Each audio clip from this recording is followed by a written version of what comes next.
میری ماں بہنوں، روزے کی حالت میں غیبت مت کرنا، چغلی مت کرنا، جھوٹ مت بولنا۔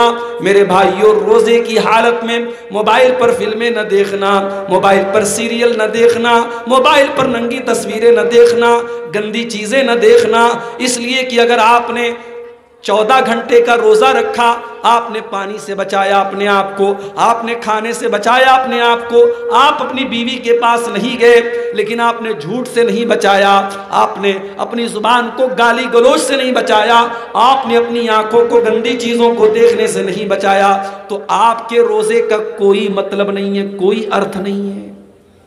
اللہ پر ایمان کا یہ مطلب ہوتا ہے میرے بھائی، اللہ کا نام لیا جائے، انسان کا دل کانپ جائے، انسان کے دل میں اللہ کا ڈر پیدا ہو جائے۔ افسوس کی بات تو یہی ہے میرے بھائیوں، ہمیں اپنے ایمان کی قیمت پتہ ہی نہیں ہے۔ اسی بھارت کے اندر، ہمارے اسی دیش کے اندر گائے کی پوجا بھی ہوتی ہے، ہمارے اسی دیش کے اندر ندیوں کی پوجا ہوتی ہے، اسی دیش کے اندر بنارس کے اندر آپ چلے آئیے، ایک بہت بڑا وہاں پر ہمارے غیر مسلم بھائیوں کا عبادت خانہ ہے، وہاں پتھر کی بنی ہوئی شرمگاہ کی لوگ عبادت کرتے ہیں۔ اور آج ایک ویڈیو میں نے دیکھا فیس بک کے اوپر، ایک ہریانہ کا ڈاکٹر ہے جو MBBS ڈاکٹر ہے، وہ گوبر کھا رہا ہے، وہ گائے کا گوبر کھا رہا ہے، اور گائے کا گوبر کھاتے ہوئے وہ اس کے فائدے بتا رہا ہے، اس کی خوبیاں بتا رہا ہے۔ میرے بھائیوں، یہ ساری چیزیں دیکھ کر کے کیا ہمارے دل میں یہ خیال نہیں پیدا ہوتا کہ اے اللہ تیرا شکر ہے، تو نے ہمیں ایمان جیسی دولت سے نوازا ہے۔ ہمارے پاس دنیا میں دولت ہو نہ ہو، ہمارے پاس رہنے کو اچھا مکان ہو کہ نہ ہو، ہمارے پاس دھن دولت ہو نہ ہو، لیکن اگر ہمارے پاس ایمان کی دولت ہے تو ہم سے بڑا دولت والا کوئی نہیں ہے۔ میرے بھائیوں، اللہ نے جب نیکی کا مطلب بتایا تو سب سے پہلی چیز کیا بتائی؟ وَلَٰكِنَّ الْبِرَّ مَنْ آمَنَ بِاللَّهِ، نیکی یہ ہے کہ تم اللہ کے اوپر ایمان لاؤ، اور جو اللہ کے اوپر ایمان رکھتا ہے وہ سر اگر جھکاتا ہے تو اللہ کے آگے جھکاتا ہے۔ کسی مزار پر، کسی قبر پر، کسی بزرگ کے آگے وہ کبھی سر نہیں جھکا سکتا، وہ سر جھکائے گا تو اللہ کے آگے جھکائے گا۔ جو اللہ کے اوپر بھروسہ کرتا ہے، اس کے بچے بیمار ہو جائیں تو وہ دعائیں پڑھ کر کے اپنے بچے کو دم کرتا ہے، وہ قرآن کی آیتیں پڑھ کے اپنے بچے کو دم کرتا ہے، وہ اپنے بچے کے گلے میں تعویذ نہیں ڈالتا ہے، مائیں اپنے بچوں کے ماتھے پر کاجل کا ٹیکا نہیں لگاتی ہیں۔ ایمان جو اللہ کے اوپر رکھتا ہے وہ نفع اور نقصان کا مالک اگر کسی کو سمجھتا ہے تو اللہ کو سمجھتا ہے۔ وَلَٰكِنَّ الْبِرَّ مَنْ آمَنَ بِاللَّهِ، میرے بندو تم نیک بننا چاہتے ہو، نیکی کا راستہ جاننا چاہتے ہو تو اللہ کے اوپر ایمان لاؤ۔ اللہ کون ہے؟ اگر قرآن میں آپ اس کو سمجھنا چاہتے ہیں کہ اللہ کون ہے، بہت زیادہ ادھر ادھر جانے کی ضرورت نہیں ہے، آیت الکرسی پڑھ لیجئے، اللہ کون ہے آپ کو پتہ چل جائے گا۔ آیت الکرسی قرآن کریم کی سب سے عظیم آیت، آیت الکرسی اگر رات کو پڑھ کر کے سو جاؤ تو رات بھر شیطان آپ کے قریب نہیں آئے گا۔ آیت الکرسی، اس کے اندر اللہ تعالیٰ نے اپنا انٹروڈکشن کرایا ہے، اللہ کون ہے۔ آیت الکرسی ذرا پڑھ کر کے آپ دیکھیں، اللہ لا الہ الا هو الحی القیوم، اللہ وہ ہے جس کے سوا کوئی عبادت کے لائق نہیں ہے، وہ ہمیشہ سے زندہ ہے اور ہمیشہ سے قائم ہے اور ہمیشہ قائم رہے گا۔ لا تاخذہ سنۃ ولا نوم، اس کو نیند بھی نہیں آتی، اس کو اونگ بھی نہیں آتی۔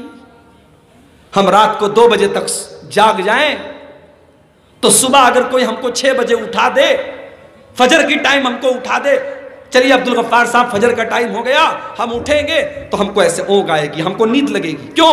ہمارے جسم کو آرام چاہیے۔ اللہ تعالیٰ ساری کائنات کو چلا رہا ہے، اس کو کسی آرام کی ضرورت نہیں، اس کو نیند نہیں آتی، اس کو اونگ نہیں آتی۔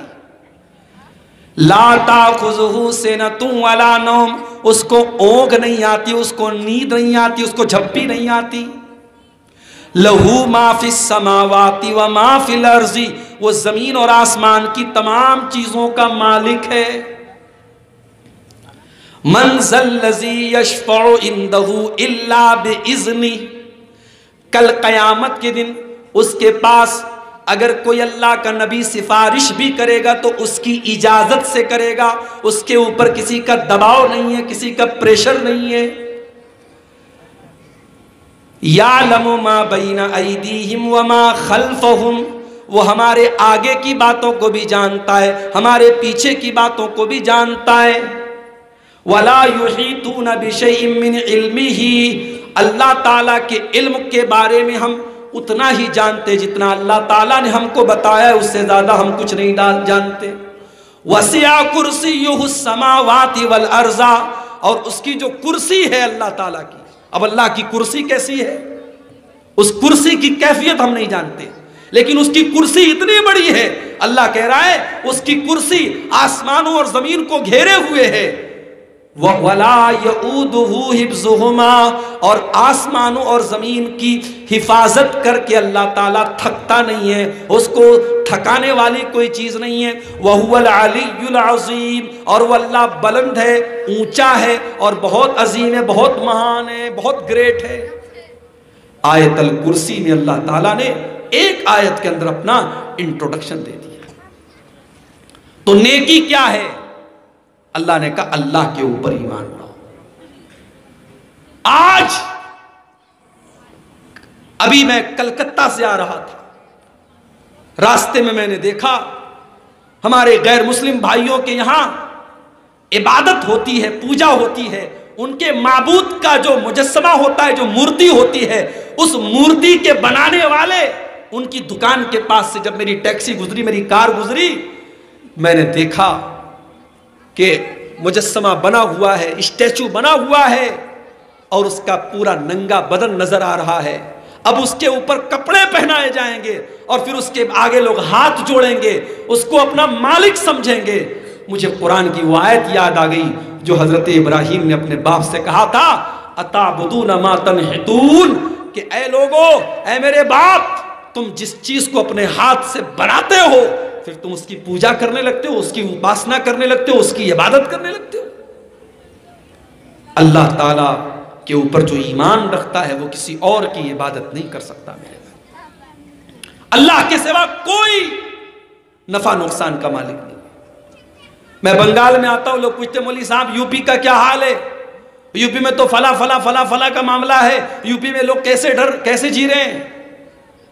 میں جواب دیتا ہوں میرے بھائی، ہم اللہ کے اوپر ایمان رکھتے ہیں. اپنا مالک، اپنا خالق افضل ہے. آتی جاتی سرکاروں سے کیا لینا؟ ہمیں اپنے رب کے اوپر بھروسہ ہونا چاہیے.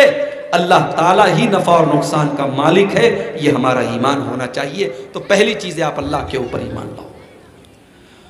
وَلَٰكِنَّ الْبِرَّ مَنْ آمَنَ بِاللَّهِ، تم اللہ کے اوپر ایمان لاؤ. وَالْيَوْمِ الْآخِرِ، اور قیامت کے دن کے اوپر تم ایمان لاؤ.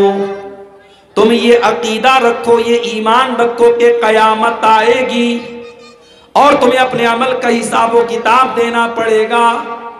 اچھا عمل کرو گے اس کا بھی حساب دیا جائے گا، برا عمل کرو گے اس کی سزا تمہیں دی جائے گی. قیامت کا دن آئے گا اور اس دن عبدالغفار صاحب کی ماں بھی ان کے کام نہیں آئے گی، میرا باپ بھی میرے کام نہیں آئے گا، میں اپنے باپ کے کام نہیں آؤں گا. اس دن ہماری نیکی ہمارے کام آئے گی. قیامت کے دن پتی اپنی پتنی کے کام نہیں آئے گا، اولاد اپنے ماں باپ کے کام نہیں آئے گی. قیامت کے دن تو یہ حال ہوگا، یہ دہشت ہوگی، یہ ڈر ہوگا، یہ بھے ہوگا. اللہ تعالیٰ قرآن کی 29ویں پارے میں کہتا ہے، یود المجرم لو یفتدی من عذاب یومئذ ببنیہ وصاحبتہ واخیہ وفصیلتہ التی تؤویہ. قیامت کے دن تو انسان یہ تمنا کرے گا، یہ آرزو کرے گا، یہ چیشٹا کرے گا، یہ کوشش کرے گا کہ اللہ تعالیٰ اس کے باپ کو پکڑ لے، اس کو چھوڑ دے، اس کے بچوں کو پکڑ لے، اس کو چھوڑ دے، اس کی بیوی کو لے لے، اس کو چھوڑ دے۔